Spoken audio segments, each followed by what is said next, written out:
Hello everyone, welcome to DXP Deconstructed. It's a lovely day and I'm excited about yet another episode of the show. In this show, we deconstruct tools, solutions, technologies, and architectures required to build scalable digital experience platforms. In today's episode, I'm really thrilled to be joined by a very dear friend, Prateek Bansal. We not only share the common first name, but we also studied together in school. Prateek is an expert in MarTech solutions, Omni-channel strategies, and CDPs. He currently works in the strategy and consulting arm at Accenture Solutions. Apart from this, Prateek also loves to trek at higher altitudes and has done multiple treks in Himalayas. Really good to have you over here, Prateek. Welcome to the show. Hey Prateek, thanks for inviting me. Thanks for calling me here.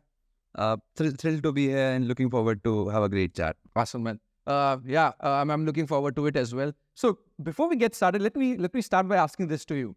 When we were in school together, did you ever imagine that I will invite you as a guest to a podcast episode like this? When we were in school, there used to be no podcast even by that time.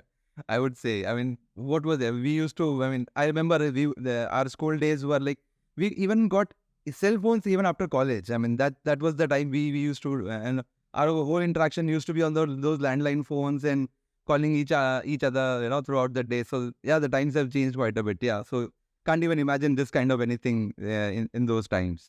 Yeah, absolutely. I remember the landline days, right? We used to be on phone for a really long time, and I bet we didn't even knew what podcasts were back then.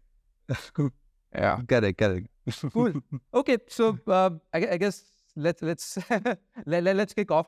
Can you talk a bit about your background and how you got into the MarTech space or MarTech domain? So I started my professional career with with a startup of my own. After I did my post grad, I started my own startup in terms of in affiliate marketing space.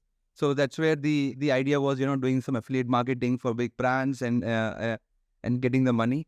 But this was around I would say this was around 2015 to 2016 is where I started getting into the whole MarTech space. I was introduced into the whole Adobe ecosystem when I was working with Vodafone. There the idea was that the Vodafone Global had bought all these platforms and they were helping all these local teams, which is India in our case, to implement and use those solutions.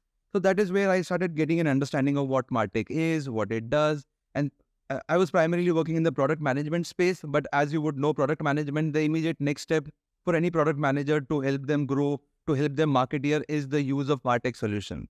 So that is where I got introduced to the whole MarTech solutions. What does analytics solution does? What does personalization mean? How do you campaign to different customers? And I'm sure you would agree, the whole MarTech and the whole omni-channel the concept came around that time, around 2015, 2016. It's not very old as we all know it. So that is where the journey started. But primarily I got the breakthrough when I started working in the HDFC Bank. That is the largest bank, the largest private sector bank in India.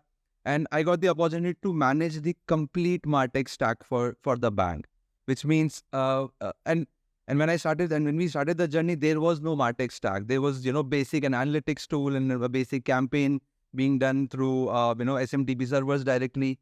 So how do you elevate from that level to how do you start your journey? And it's not easy. It's not that you just put in the systems and then start using. It's about getting the stakeholders alignment. Being coming into a bank, no one would agree either, because in a bank the money comes directly from those RMs and DSAs where they would come and sell you the loans or something. So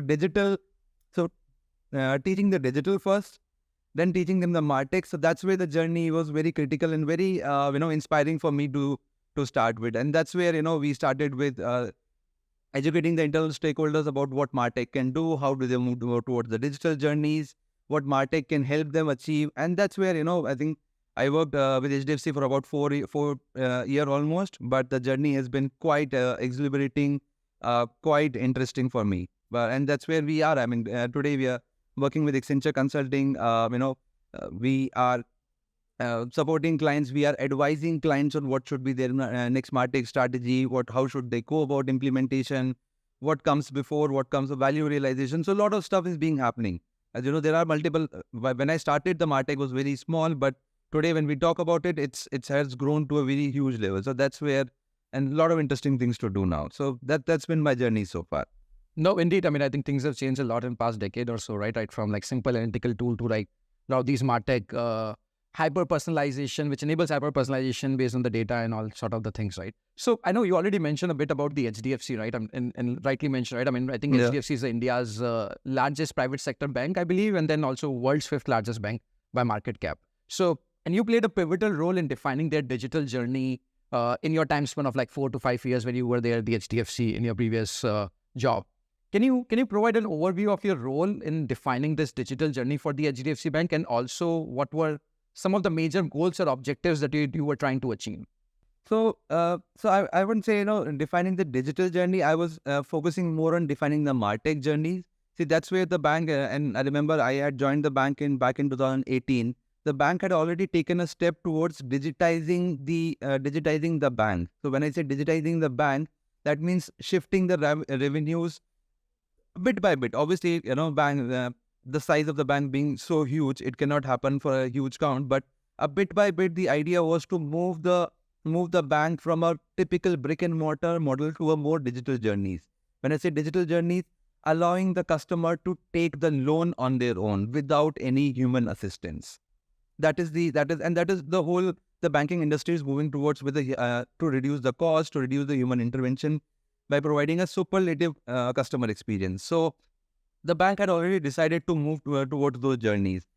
Uh, uh, how to enable a loan in quick 30 seconds, for a certain set of customers for whom bank has a proper trust, proper complete the civil score, everything, all checks are done. How do you ensure that these customers are able to take the loan on their own in 30 seconds? How to ensure how the customer is able to choose a credit card on their own? So the step towards digitization had been taken place already. The journey started from me is where, how do we enable MarTech into these journeys? How do we ensure that there is a huge campaigns team, which is there are multiple channels being involved, customer, and the biggest point of, biggest benefit of a bank is that a customer is coming to your digital channels up to 3 to 4 times a week. For what? They're coming for to check their internet banking and mobile banking. No, so that's the biggest lever that you already get out of in a banking scenario automatically. In other industries, the people are struggling to get customers onto their platform. Over here, we didn't need to. Customer is already coming here. All right. So how do we ensure that the customer, we check the interaction of the customers all across all these different touch points? There is a internet banking, there is a mobile banking, there is a branch which is there is a RM who's calling, there is a DSA who's calling. How do we ensure that all these multiple interaction are accounted for and be able to give a superlative customer journey on the digital channels? How do we shift the customer from an offline medium to more an online medium? How does he himself go to a website, loan calculator page, checks out the detail himself, and then next interaction onwards, I should be able to give him a personalized offer. Right. So the digitization was already happening. How do we enable that in the background using the MarTech solutions? What is the customer view? What is the analytics I am recording? So that is where the journey started. We went through multiple solutions one at a time. That was the idea that we took place, that we will not go with all the solutions in one go. We will go with one solution by one solution, and we had our own journey. I mean, that will help us get more people on board. That helped us get the stakeholders buy-in very easily. Rather than going for a huge investment, we would just say, hey, give me a small chunk of investment. I would bring a certain ROI based on that, and then we move on to the next solution. So that was a journey that we took over a period of 4.5 years. We slowly moved ahead in our MarTech journey, one solution at a time. And 4 years down the line, yes, we were and confirmed by industry standards, confirmed by the agents, the partner standards, the solution provider standards. We were one of the top most the MarTech ecosystem in the banking industry in India. Absolutely. Yeah. I mean, I use HDFC all the time as well. And then that's my primary bank as well. So I know what you're talking about when like going a Right. customer going on the platform or using internet banking or various digital products that bank has, right? So let me ask you this, right? So when you started at HDFC or started working on this MarTech journey or defining and then improvising upon it, right? Oh, yeah. Was the choice of choosing Adobe toolset or solutions was already made for you, or is that something that you helped figure it out or compared with other solutions that were out there? So yes, and very, very nice question, a very important question to look in any MarTech journey, that which solution to go forward for. There are many Right. solutions in the market. As of and if I remember correctly, as of 2023, there are more than 7,000 MarTech solutions available in the in the market. So primarily based on the use, so that is where the use cases, the objectives is very critical when you think about it. What is your and what is who's your audience internally? How are the team structured? Once you put all these things together, that this is my team, this is the use case that I'm going to drive, this is how I'm going to create my customer journey. Based on that, yes, there should be a proper alignment in terms of what solutions to go for, what solutions are more suitable for these use cases. In our case, yes, Adobe was a favorite choice because there was certain, there was certain one tool which was had been used earlier but was discontinued, but there was a certain value add which the team had seen. But it's an important step to be taken to understand based on the use case which solution to go forward. There are many other solutions. Adobe is one. You have Salesforce, Oracle, Pelium, many solutions when you talk about. And for individual problem statement like analytics, there are 5 solutions. CDP, they will have 10 solutions in the market. So it's important to understand the use case, and based on that, which solution aligns the perfect as per the as per the use case. And it also adds to the fact that in the banking industry, the rules and regulations are quite difficult. There are a lot of rules and regulations. The data cannot go outside India. The servers, all the data centers have to be in India. You cannot send the transaction data out of the bank scenario. So all these rules, regulations, the governance policies, that also comes very heavily into picture when you talk about choosing a MarTech platform. So for us, Adobe was a very preferred choice because of multiple reasons. But yes, it's a discovery. A discovery is very important when you talk about choosing a solution. Right. Would you also say, I know, because we are talking about the HDFC Bank or banking industry in general, right? The way to choose the MarTech solutions for that, right? I think largely what you said applies to all other industries as well. It's important to understand the use case, compare it with your problem statements, and define your digital maturity as well where you are, and then choose those tools accordingly. Is that the appropriate way to kind of go about this? No, that's absolutely correct, and that's what my learning has been so far when I'm working with Accenture and multiple clients. When we work with clients across the globe, it is not as simple as just going directly to a solution. There are multiple steps involved in terms of doing the maturity assessment, doing a capability heat map. What kind of capabilities are present as of today, what kind of capabilities may be required based on the use cases. Then there is a certain maturity assessment which is being done. Where are you on the overall maturity? There are multiple levers which can be defined from a typical from an industry perspective. You define those. So based on that, you get the maturity assessment results. Then you decide on basically what kind of solutions do you want to go. There is a build versus buy scenario which has also come up now. The organization may choose to it is more relevant towards the e-com and the players who have FT pockets, but there is a big build versus buy conversation also happening. Or should we go ahead and just buy a license for one of the product, or should we build something on our own? Something like if I'm not wrong, Flipkart or Flipkart does. So that also then it becomes important. You choose the build versus buy, then you create, then you put up the roadmap, that this is how my roadmap should look like. The roadmap should be linked with a value case. That over a period of time, if I'm going to do so many things, what is my value case at each of the steps? You put together everything, you have the roadmap, then that is where then you start implementing the solution. So a lot of steps have come in between now, from doing a simple putting a thought process to an implementation. A lot of in between steps have come, which are very critical to rationalize, to understand the use cases, to rationalize the solution, to put together a larger picture, and trying to create a value case. So all that also comes very, very handy, and that is what we have been working quite extensively with multiple clients across the globe. Got it. Okay, no, this is very helpful. I think this is you really highlighted some of the key points on choosing the right technology stack or MarTech stack for your use case, and then understanding where you are on the digital maturity curve, and then choosing those tools appropriately. That completely makes sense. Also, can you share a bit more about this HDFC story, and then maybe pick up an example? I know you mentioned a bit about like this 10-second or rather 30-second loan journey, right? Starting, how did you strategize or approach this thing? Like what tools did you use? What Adobe tools or solutions did you use to implement this journey? And then can you walk us through that use case a little bit? before we get into the whole MarTech and Vijay, let me just give you a background on how the bank works. Bank have huge amount of first party data. We all know that your interactions, Right. transaction, whatever you are doing, everything is available with bank. And for to go through that data, banks have multiple analytics teams sitting inside, and they are churning out this data left, right, and center. They will create propensity scores. They will create scorecards. Different models to come out.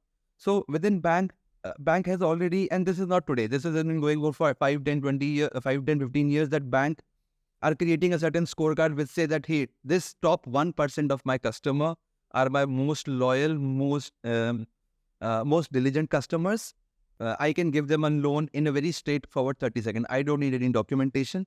I have all the documentation. I have their CIBIL score. So for this top 1% customer, I can give them a loan through a purely digital journey. They will have to come onto the website, click on a few buttons, give a few disclaimers, give an okay to a few disclaimers, and that's it.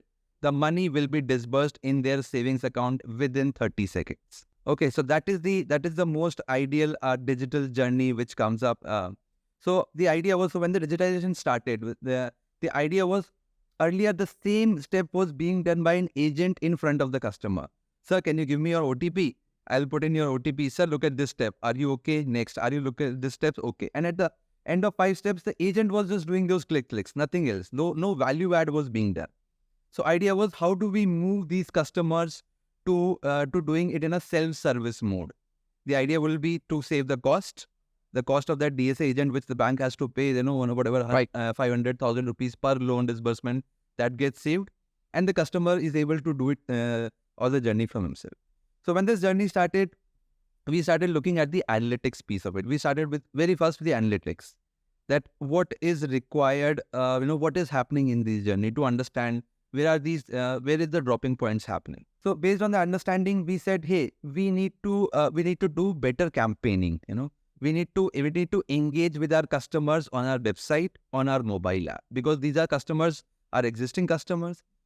Within net banking, within mobile banking, we know these customers who these customers are. We know when Prateek Jain is logging, we know when Prateek Bansal is logging into that.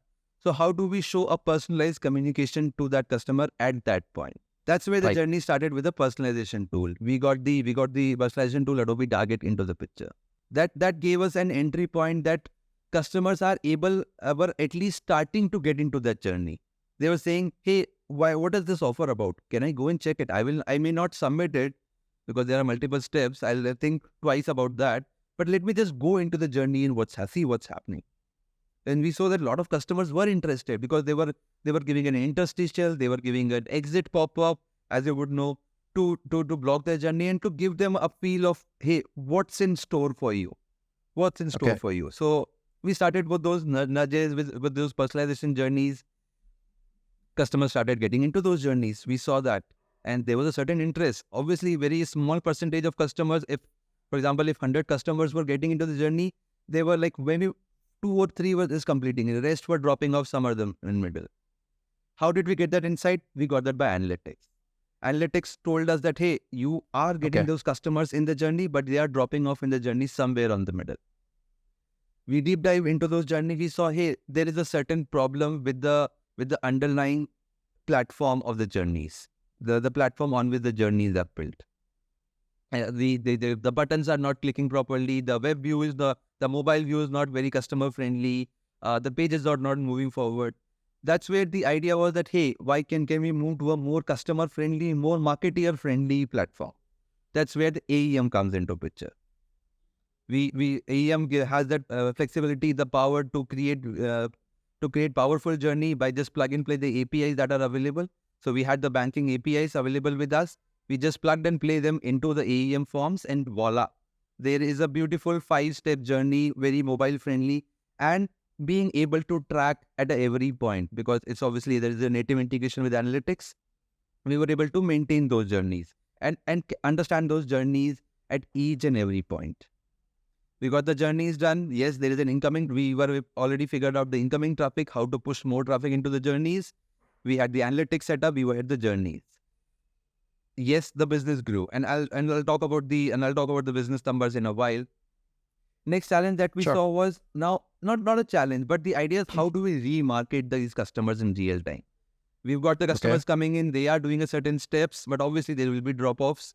How do we reconnect with those customers? How do we remarket? We have all seen the use case where an airline company just, the moment we drop out of the page, they just send us a email in 15 minutes. Say, hey Prateek, looking for a flight to Jaipur, please continue. Why can't a bank enable this kind of a journey? That is where the campaign engine comes into picture. We capture the interaction in a real time and route it through to be able to send a reminder to the customer on SMS, on email, on a WhatsApp. Obviously, the preferred channel comes also being taken care of. But yes, how do we remarket that customer in real time? T plus 50, if T being the event, we say T plus 15 minutes, T plus 30 minutes, T plus 2 days. We create, and always allows us to personal and A/B test on that. Test which kind of reminder works the best. Put together everything is that where we were able to create certain journeys, and this is one product that I'm talking to alone. Similarly, bank has a similar product, a top decile for each product. There is a credit. You want a credit card? Yes, there will be a 1% of customer who are pre-approved for a credit card. You want a car loan? Yes, there is a partnership with the dealers which has been done. You choose your car, you will get the loan will get dispersed to the dealer. All kind of products, there are certain journeys available. Put together everything, you put together this stack, create the journeys, track them, remarket the customers. We were able to see a 4 to 5x increase in the digital journeys, the digital matrices. Yeah. So when we say if there was, let's say, a 2% of the bank business was being done in the digital mediums, that grew 8 to 9%. Wow. That's a significant number. 4 to 5x grows. That's a significant number. I mean, think of it, the scale which HDFC Bank plays, and the 5x increase, 10% growth on that. For certain products, for a simpler product, obviously, in case of a loan, obviously, me being a human as well, I would still want to talk to someone or be a little hesitant. But for example, a credit card, I mean, it's not, I'm not losing anything. So for credit card, the same number went up to 15 to 16%. Okay. So a minimum 4 to 5x increase, which took us to the digital marketing contribution to 8 to 9%. But in certain products, the contribution went up to 15, 20%. That is the kind of uplift that we see. And it didn't happen in one day, obviously. Like I said, there was a journey that we took in terms of feeding into the top funnel, managing the middle funnel. How do we get? So there was a journey, but yes, end of that journey, 3-4 years down the line, we were able to create an impact to say that, hey, 15% compared to 2%, that 15% of the business is being done through digital mediums for the bank.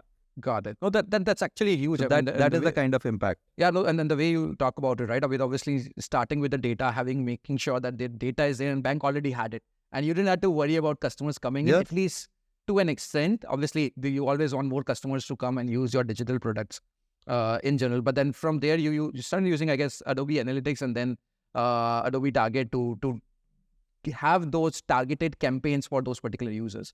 Were you, like, again, one of the things that I'm really scared about in general when it comes to the banking or personalized banking is that because bank knows so much about me, where I'm spending money, what kind of transactions I'm doing, and that sort of a stuff, right? What were some of the privacy, data privacy and the compliance challenges that you had to overcome, and how did you make sure that the data does not get compromised and you do not cross that data privacy line? Right. So that's a very interesting question and an interesting topic to touch upon. I mean, in this case, the personalization, the extent of personalization can be the moment, there is a small change in the extent of personalization can go overboard, breaking the privacy of the customer. So that is where basically we always had the regulation and the policies along with us when doing any kind of personalization. We always had the buy-in of the regulator that what is allowed, what is not allowed. And from a customer's point of view as well, it is not that, obviously, as a customer, like you rightly said, you might feel violated or you might feel scared if you see any authentic, important information of yours available on a generic system, right? So that is where we went slow with our personalization tactics. We to start with, we would say that we would create creatives. We would create creatives based on your geography. As simple as that. So a very good example comes to my mind, which says, so we were promoting a loan. We were doing a promotion for a loan offers. What we did was we created we made 4 creatives based on the geographies. One for North showing a North Indian wedding, one for South showing a South Indian wedding, and accordingly customize that. So the key messaging on the loan was that, hey, get a loan for your marriage and affairs, right? Okay. So to simply put that, we put that creative in 4 different regional flavors. We give that creative 4 regional flavors, so that yes, customer knows that I'm in a certain area. I belong based on your account history. We know where you are. That kind of personalization can be done without any roadblock, because that's the basic one. Going a very extreme, but obviously taken care by the authentication, is when the customer authenticates himself into net banking and mobile banking. That is the most safest authenticated environment. Okay. Over there, we were able to personalize to the level to say, hey Prateek, your loan of 5,45,200 rupees is waiting for you. Your credit card version this, variant this, with the limit of this so much is waiting for you. Okay. That much can be done in case of authenticated session, but if there is unauthenticated session, we would always play safe, played it on geographies, played it on a male, female, played it on to say that, hey, your credit card is waiting for Got you. it. Which credit card? Obviously, that is a later detail. So yeah, that line to not to cross in terms of personalization, which violates the privacy, yes. Okay. That was very important to be taken care of and be handled during the personalization. Okay. So it's important, what you're saying is that it's important to know your criteria as well, and then like what to show to the users, Yes. especially anonymous users, what kind of tracking you are able to do. And then I certainly don't want Correct. to see, hey, as an anonymous, you have a balance of this amount and then you are eligible for this offer, right? I mean, Nah. obviously, that would make me feel very No, unsafe. you can't do that. Okay. No, so yeah, no, that's great, Correct, right? I correct. think And within that also, you can't be given the size, huge size of customer base we serve. There will always be certain few complaints that we would still get, that hey, how are you doing that? So that also have to be handled with the proper, because that impacts the image of the bank, Right. that impacts the how the bank. But yes, on a larger scale, yes, certain considerations, certain factors need to be taken care while doing any such campaign. Got it. Okay, no, that's a very good learning. So I know you have briefly already talked about it, right? But then I also want to come back to the same thing, right? Can you talk about what are the various Adobe products and solutions? I think you already talked about Adobe Target, Analytics. Did you use Adobe Experience Manager or AEM Forms to kind of build these journeys? And then for our audience, if we can also describe like when to use what tool, because a lot of time there's this confusion as well. What is Adobe Target versus audience managers versus that? And especially to someone who is coming new to this ecosystem, if you can just broadly describe or give an example and differentiate between these tools. So okay, so let me start with a specific tool wise, and then maybe we'll try to see an overall 360-degree picture. Adobe has moved towards the Adobe Experience platform, as we call it today. The platform, it used to be called Marketing Cloud earlier, where there were multiple solutions put together to give that to enable that end-to-end MarTech picture for any organization. That Marketing Cloud is now transformed into Adobe Experience platform, and there are multiple components within the Experience platform. But the beauty of Adobe is that it all stitches up together very beautifully, very cohesively, without any effort. So and that is the biggest value add that organization get in terms of taking the whole stack rather than going for certain individual solution. I'm not saying that the organization do not go based on the requirement. As I said very initially, based on the requirement, based on the use cases, each solution has to be very thoughtfully chosen. But the beauty, like I said, the idea is to choose a solution which gives you a complete 360-degree picture. Right. So talking about the individual solutions within AEP, Adobe Experience Platform, we have the analytics solution, which is used to capture the digital interactions and history of the customer on digital platforms. So you have your website journeys, you have the mobile app journeys. Customers are doing a lot of interactions over there. So how do you capture those interactions? How do you make sense of these journeys? What is happening on each page? How much time? That is being done in Adobe Analytics, a pure play digital analytics solution. Right. Okay. Yeah. That Adobe Analytics is now evolving into something called Customer Journey Analytics, Okay. CJA. Okay. The idea is to put together the digital journey as well as the first party data and create a single unified 360-degree view. So more like a CDP. As a marketeer, no, CDP is more of a underlying which allows you to which allows you to create segment, connect to destinations, and we will talk about that.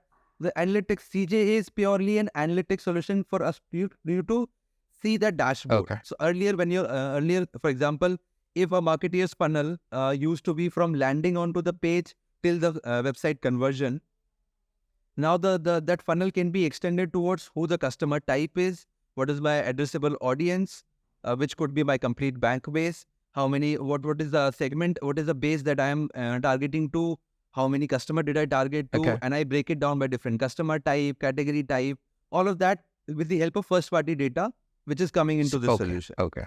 So in a single dashboard only, you will see the same funnel extended towards, but at the same time can be broken down using the first party data that you Makes have. sense. I want to break it down based on my type of savings account customer. I want to break it down based on my type of credit card customer. Right.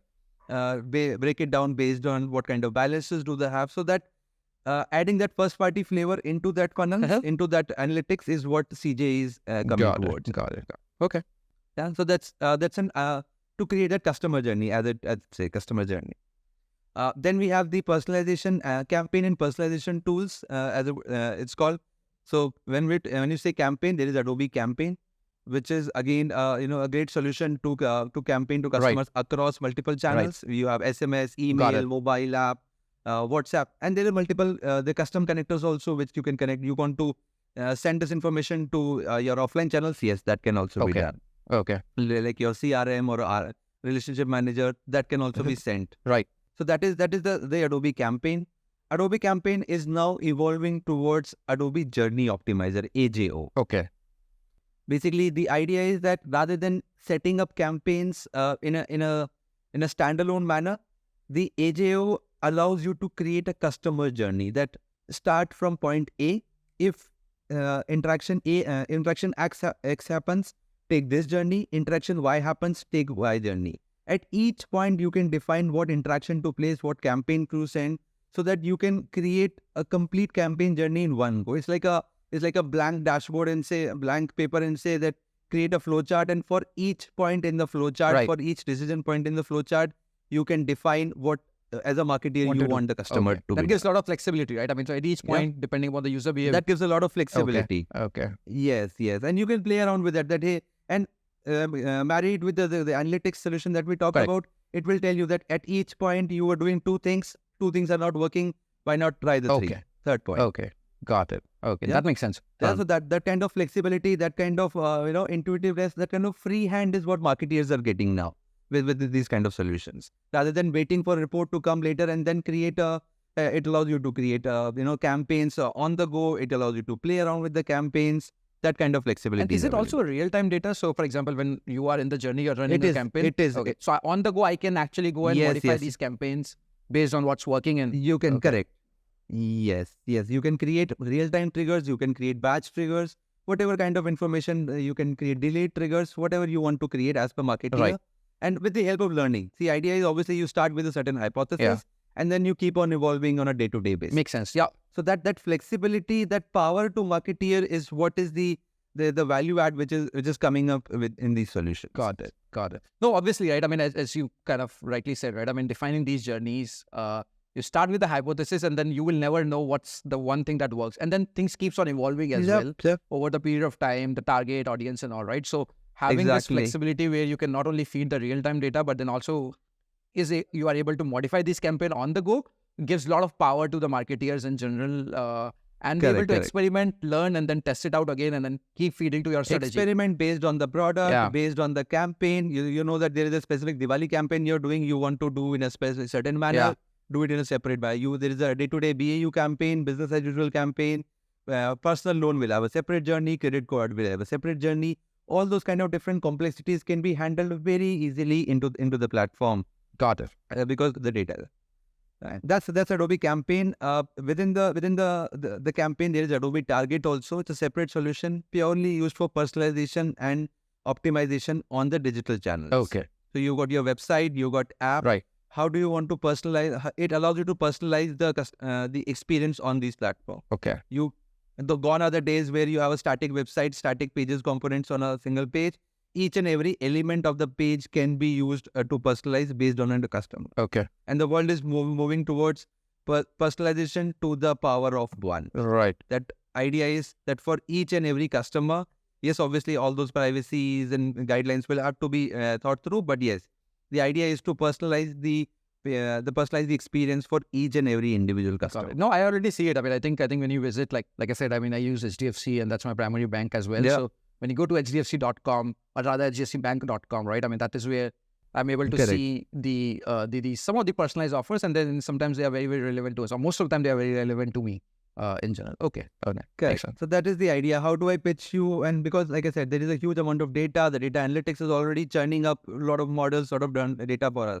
Idea is to pull that data into this MarTech ecosystem, right, and use that very effectively to personalize, to talk to the, could be just, and it's not only about selling a product. It can be about a cross-sell, upsell. There is a service angle that is also coming. Okay. Customer care, all those angles can be put together. It is not only about selling. Right. And I think what it also does is what it also does is that it also gives the power to think about launching more digital products pretty quickly, and then, like you mentioned, the cross-sell and upsell of it, right? So you don't have to go to the customers. I think even if you want to try out a new digital product like loans, credit card, or even beyond it, right? Yes, I mean, that can happen pretty quickly these days, and then can be tested out. You can do a quick test just like that. You take a small base, run a small campaign on those customers, and get your results. Like, you don't have to go to those. Yes, nothing has stopped as such. But yes, there used to be focus group testing which used to happen. There, you would talk to a certain agency and they will do a small focus group for you about the product and all that. You can do all of that on digital channels now, just like that. Okay. You already have everything. That the setup is already there. So you can always, let's say there's a new credit card which has been thought through. Will it work for the millennia? Will it not work? Will it work for the Gen Z or not? Yeah, you can create the product, create the journey, and just test it on your channels. You already have the audience coming in. You already have everything. So let me also ask you this, right? I mean, because obviously adopting these solutions, executing this is one part of it, right? But to be ready for it, there has to be a culture and the mindset that needs to be changed within the organization.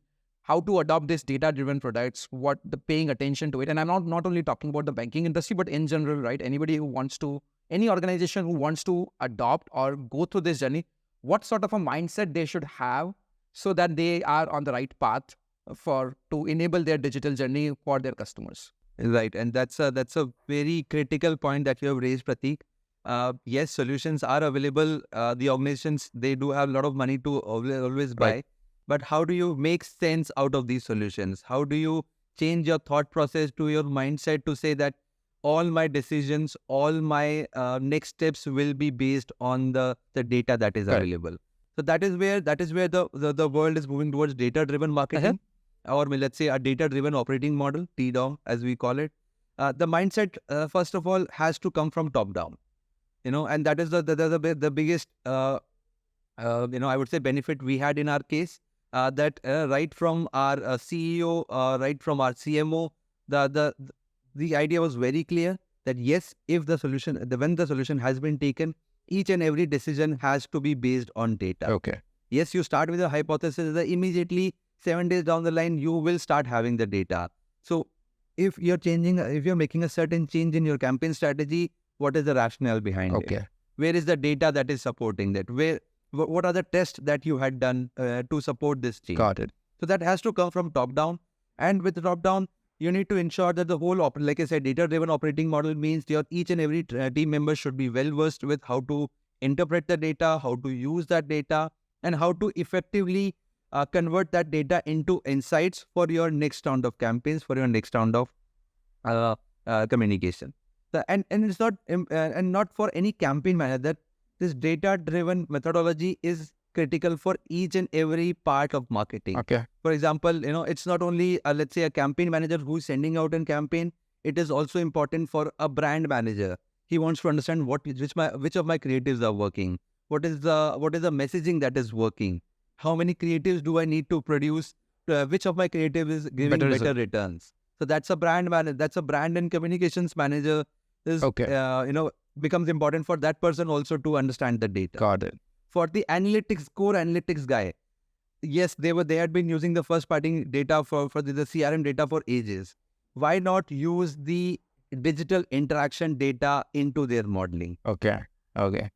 Yeah, that is the most real time, most and the latest information about customer that is available. Yesterday, if I went on my website and searched for personal loan 5 times, there must be certain need that is there for me. Correct. Yeah. So why not analytics team? And now the good part is that these tools, as I talked about the Adobe Experience Platform, they are evolving more and more to enable the data science guys also to play around in these solutions. Okay. Certain bit of modeling that is being coming up in these platforms. Gen AI is being fed into these platforms like anything. Okay. The tools are being powered with Gen AI. Yes. Okay. You talk about these creating these the adapts, creating the segments, giving insights about the segments. The Adobe Analytics has a section where it gives you insights about a certain campaign on its own. Okay. So that's Gen AI working. So there's a recommendation as well. So it's not only the analytics that you're digesting, Yes, but there is a recommendation on the there is a recommendation on the insights on the the CDP, the solution underlying CDP solution will give you insights on this is the kind of segment you should look at. Okay. So all that Gen AI is being fed into in the backend. So put together, yes, if there is a certain right mindset into it, if there is a certain the alignment with the team, everyone, and that is what we pushed very hard within the team. There were multiple trainings that were done. We used to do contest with the team, like do small analytics contests, who understand the solution better, who can create insights better. So we used to do all this kind of the practices within the team to enable the team to say, use more and more these solutions. They will help your life. They will make your life easy to do your KRAs better, to produce better results. So that alignment, that training, that operating model, equally important when you talk about a MarTech solution. It is not only about taking the solution. With these models, you are able to create that ROI for the organization. Got it. And that's where I think, you rightly put together, right? It's not just the tool or the solution. Having that mindset from top down, operations, supporting operations and the training, right? Let me ask you this, right? So I know you go a lot of treks, a lot of high altitude treks, right? And I guess your next planned trek is for Everest Base Camp, if I'm not mistaken. Right? Yes, it is. I'm getting up and running always for the Everest Base Camp in April. What data do you use or track to make your treks more enjoyable after and before the trek? So before, and again, it goes with a lot of research, what to do, what not to do, what kind of weather will be there, what kind of cardio exercises would be there, how much do I need to walk, everything put together, and yes, create a plan for myself. Okay. So this is, I've got 2.5 months still left. How many days, how many kilometers I should be running every day. What kind of cardio exercises I should be doing that. So yeah, like a typical marketeer, yes, I've gathered all the information that I need. But right now the idea is to put together into a cohesive plan and work towards until April. Awesome. I think after this episode, our audience will not only reach out to you for marketing or MarTech tips, Adobe solution tips, but also for the tracking tips as well, I believe. I'm all for the inputs. All right, Prateek. I think this has been a great episode. I think thank you for sharing your entire journey and walking us through the use case. There were a lot of learnings, to be honest. For me, and I'm sure for the audience as well. I'm looking forward to apply for some of those for our customers as well, where we can, and then I'm sure our audience will do the same. Thank you for being here. Any last tip that you want to share or talk about for any organization who is looking to go and embark on this digital journey? And any last tips that you may want to give? Okay. So last steps, again, not for digital journey. Again, coming from MarTech background in the work, been working in this space for 5 years. Just one input that I have. MarTech was not, and it says marketing technologies. It doesn't say digital marketing technology, right? And that is how the next towards yes. Everyone is now, in the maturity curve, everyone is now understanding the importance of MarTech, and they are somewhere in the journey in between. But the place is to take it to the next level, where say it is marketing technologies to enable every aspect of marketing. Not only digital marketing, you can enable your sales channels by these technologies. You can enable your CRM strategies. You can any kind of sales strategy, marketing strategies that can be enabled by these solutions. Okay. So that is where I think my 2 bits about that. how do we use this solution? It is our prerogative. We can always can do better in that. There are multiple solution providers, multiple solutions available, but defining the use cases, taking it to the next level to impact each and every aspect of the journey, customer journey, be it online, offline. Yeah. That is where these solutions can make an impact are able to make an impact. So how do we think that to the next level, 2 years, 5 years down the line, how do we create a plan for that and work towards it? That is always, that will be very critical for any organization. Got it. No, those are some really solid tips. Thank you, Prateek. Yeah, and thank you for being here. And thank you everyone for listening. I think we'll be back with the next episode as well soon. Yeah, this has been an amazing episode where we got to learn a lot more about defining these journeys, using Adobe tools, and a lot more. So thank you again, Prateek, and we'll see you. We'll meet you soon in person. And then thank you for being here. Yes. Thank you for hosting me. Thank you for giving me this opportunity. And yeah, we'll see you soon. All right. Thank you.